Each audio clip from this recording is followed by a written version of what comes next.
High fibre ও প্রোটিনযুক্ত chickpeas কাবাব বা কাবলি ছোলার কাবাব আজকে আমি বানিয়ে দেখাবো। এটা আপনারা ওয়েট লস জার্নিতে খেতে পারেন। রোজ স্যালাড খেতে ভালো লাগে না, কিন্তু এটা খেলে মুখের টেস্টও পাল্টাবে এবং স্বাস্থ্যকর জিনিসও হবে, আর তেলও খুব নামমাত্রই লাগে।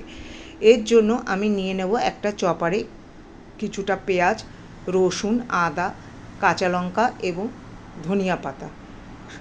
তারপরে চপারের সাহায্যে ওগুলোকে খুব ভালো করে চপ করে নেব। আগের দিন রাতে আমি কিছুটা কাবলি ছোলা ভিজিয়ে রেখেছিলাম। পরের দিন সকালে প্রেসারে কয়েকটা হুইসেল দিয়ে সেগুলো সিদ্ধ করে নিয়ে একটা গ্রাইন্ডারের সাহায্যে একটা ভালো করে পেস্ট তৈরি করে নিলাম।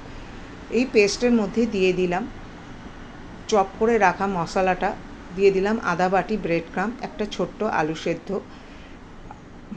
এইগুলোর বদলে ব্রেড ক্রাম্ব ও আলুর বদলে আপনারা ভাজা বেসনও ইউজ করতে পারেন। আর স্বাদের জন্য দিলাম কিছু মশলার মধ্যে রয়েছে কালো নমক বা কালো নুন, তার মধ্যে দিলাম ভেজে রাখা জিরের গুঁড়ো, ধনিয়া গুঁড়ো, লঙ্কা গুঁড়ো, গোলমরিচের গুঁড়ো এবং গরম মশলা গুঁড়ো, আর দিলাম চাট মশলার গুঁড়ো।